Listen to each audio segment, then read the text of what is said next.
गासैजोंबो लोगोसे जौगानायनि लामायाव इउपिपिएल सरकारनि दान मोननैयाव मावफुंनाय मावफारिफोर एनजिपिफोरनो गाव सुंथानाय साफायाव 4 लाख रां अनसुंथाइ गथायबाय।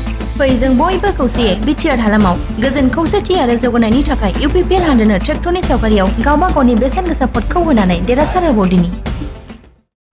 खुलुमबाय एसएमनिस नायगिरि बिथांमोनखौ आंनि गोसो गोरबोनिफ्राय खुलुमनाय एबा सिबिनायखौ जासिहरग्रोनाय थाबाय। दायो आं दंफैयो धेमाजि जिल्लानि सिङाव थानाय जयरामपुर पन्चायतनि केसाखाथुनि गामियाव जिथुनाखि गंसे न'खरनिफ्राय दुखुनांथाव जाथाय जानानै थांबाय।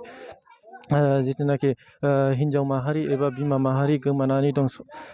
खोनानो मोनथे सप्तानै जाबाय होनना बुंदों बिथाङा।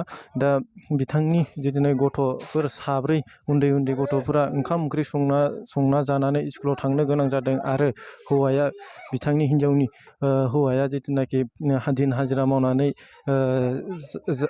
मावनानै जानो गोनां जायो। दा बिथांमोना जिथुनाखि बे चेनेलनि गेजेरजों जिथुनाखि अबेबाफोर लोगो मोनोबा अबेबाफोर नुबाय बायोबा खबर हरनो खावलायनाय जादों। बेयाव जों नाम्बारखौ होनाय जागोन। जिथुनाखि अबेबाफोर नुयोबा खबर हरनो खावलायदों आरो जेराव थाहैब्लाबो जाहाथे फिसा फिसौखौ गोसोखांना न'आव फैफिननाया मोजां। आरो आंथ' मोजाङै बिसोरनि संसारखौ मोजाङै नुवा नालाय, गोजानाव थानाय जायो नालाय, बेनिखायनो फैफिननायखौ आं लुबैयो आरो जाहाथे जों मोजाङै अनलायलायनानै बुजायलायनानै माबा मोनसे बिनि हौवाया गोरोन्थि जादोंबाबो जों दंथ' बिदाफोरा, जों बिसोरनि गोरोन्थिफोरखौ मोजाङै सुंख'लायगोन। माबा मोनसे फंबाया गोरोन्थि जादोंबाबो जों बुंफुंगोन। बेफोरखौ जाहाथे गनायलायनानै न'आव सफैफिनो, बेखौनो जों दा आंनि गोसो गोरबोनिफ्राय बेखिनिखौनो गुरै खावलायनाय थाबाय आरो जाहाथे न'आव सफैफिनो आरो मानसिया फिसा फिसौ 4 गाहाम थालायनानै अनलायनानै संसारखौ जाफैफिन होननानै। बेनो आरो आंनि गोसो गोरबोनिफ्राय गुरै खावलायनाय थाबाय आरो। बेखौथ' आं आंबोथ' बारा गोबाव जायाखै जानाया, दा मास मोनसेसोल' जाफैदो। आं बिदेशआवसो दंमोन नालाय। आं थानाय समावथ' बिदि एसे गिदिर बुलाय सुलाय जायाखै। बिसि फिसायलाय जालायो संख्रि बानलुनि, बिदिलाय दुनियाव बा संसाराव आं नुफेराखै जालायथारि।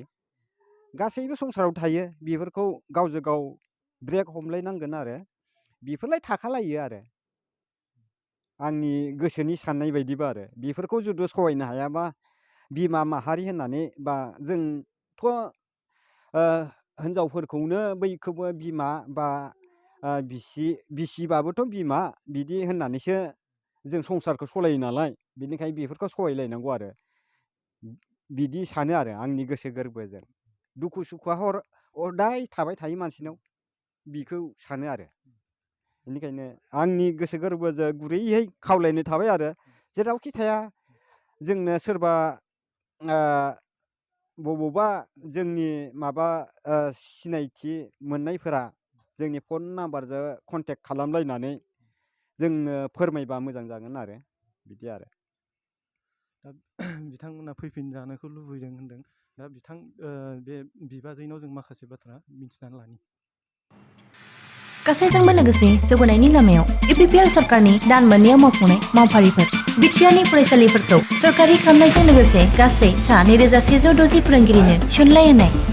फै जों बयबो खौसेयै बिटिआर हालामाव गोजोन खौसेथि आरो जौगानायनि थाखाय इउपिपिएल हानजानो ट्रेक्टरनि सावगारियाव गावबा गावनि बेसेन गोसा भटखौ होनानै देरहासार होबावदिनि। जोङो रायलायनायखौ नुफेराखै, बुङो मानसिफ्रा, फिसाफ्राबो खिथायो, फन रायलायबाय थायो। खनसे खारनानै थांखांबायमोन, खनसे खारनानै थांनायावबो फिसाफोरनि सिगाङाव सोंदों, सोरबा सोंदों मानसिफ्रा, दाबो रायलायबाय थायो होननानै बुंदों। ओमफ्राय मानि थाखाय थाङो, मानि थाखाय रायलायो, आरो जों बेखौबो बुंदोंमोन। आं सानसेखालिबो बुजायदोंमोन, मानो होनबा जोंनि बुजायनाया जेबोआनो नङा बिनि थाखाय। आरो मालाबा बायसान्सआव एबा न'निजों रायलायदोंना मालायजों रायलायदों जोंथ' बेखौ मिथिया। मालाबा नुयो नुनाया, थेवबो ओमफ्राय मा फन दोन ओरै फै होननानै आं मालाबा मानिबा माबा मोनसे खामानियाव बुङोमोन आरो। ओमफ्राय थेवबो बेनि गोसोआव जोंनि बुंनाया बिराद गाज्रियाव जाबाय थादोंमोन। खिन्थु दा फिसाफोरा गाबनानै बुंनो हायासै। फिसाफोरनाव गासैबो सोंबा मिन्थिजोबगौमोन। जों आरो दा मा बुंनो जेरावखि थाङा रायजो राजाफ्रा अबावबा लोगो मोनदोंबा अबावबा नुदोंबा बिसोरखौ हमनानै दोनफैफिननो हायोबा जोंनि गोसो गोरबोआव बिराद गोजोननाय थागोन। आं बेखिनिखौनो बुंनानै फोजोबबाय। दा बिथांमोना जेनेबा फैफिनजानायखौ लुबैदों। दा बिथांमोना रायजोफोरखौ खावलायदों, बिथांमोना जिथुनाखि जों दा बेयाव नाम्बार होगोन। दा बिथांमोना अबेबाफोर नुबाय बायदोंबा बेखौ खबर हरनो हागोन। मा लुबैगोन जेनेबा रायजो दा आंथ' लुगैदों फैफिननायखौथ' लुगैदों। दा सोरबाफोर नुबा खबर हरबानो जाबाय बा माबा मोनसे। आंथ' फैफिननायखौनो लुगैखायो, मानो होनबा गथ' गथाय देराखै। सिगांफोर दा जेनेबा बेखौ अबेबाफोर दं होननानै खबर मोनदों नामा? आं बेफोरखौ खबर मोनथ'वाखै दा, ओंखायनो सोरबाफोर खबर मोनबा कन्टेक्ट नाम्बार हरनोसै आं। बेयाव जानुवारिबानो जाबाय आंनो। सिगांफोर जेनेबा सोरनावबा जेनेबा अबेबा आफादफ्राव होनाय जादोंमोन? आफादाव आं पुलिसनो होथ'वाखै। ओमफ्राय जोंनि एबसु पार्टि जेरै सात्र पार्टि सात्र नेता फार्स्टिंफोरनो एसे जनायनाय बायदि जादों। ओमफ्राय थानायाव आं दाबो होथ'वाखै जायाखै। बेसे गोबाव जाखो एबसु अफिसनो होनाया? बेनो हप्तानैयानो जाफ्रामबाय बिसोरनोबो। बिसोर दाबो जेबो खबर होथ'वाखै। बेखौ जानुवारिनि होथ'वाखै आंनो। दा बे बिथांआ जेनेबा फैफिनबायबा मालाबा समाव जेनेबा माबाबावगोन नामा, माबा मोनसे जेनेबा बिदिनो बुनाय? बेफोरथ' बुलाय सुलायाथ' जानाय नङा, खिन्थु गावखौ मोनबा एसे गाव फैफिनबा एसे मोजां जागौमोन। आल'सनाबो जागोन नालाय बेयावना। बेनिफ्राय जोंथ' बुलाय सुलायथ' खालायनो होननाथ' लिंहराना मानसिखौ। दा फैफिननायखौ लुबैदों आरो जों दा। एसे फै दा आङो बिथांनिफ्राय मिथिना लाबाय माखासे बाथ्रा। दा जों फिसालानिफ्राय मिथिनानै लानि फंनैसो बाथ्रा। दे नों दा आइखौ फैफिननो लुबैयोना लुबैया? लुगैयो दे। लुबैयो? दा बिथां माबाया फिसालाया गाबनानै दं, लाजिनानै दं। दा बिथां बे उन्दैनिफ्राय सोंना लानि जोङो। दा नों आइखौ फैफिननो लुबैयोना लुबैया?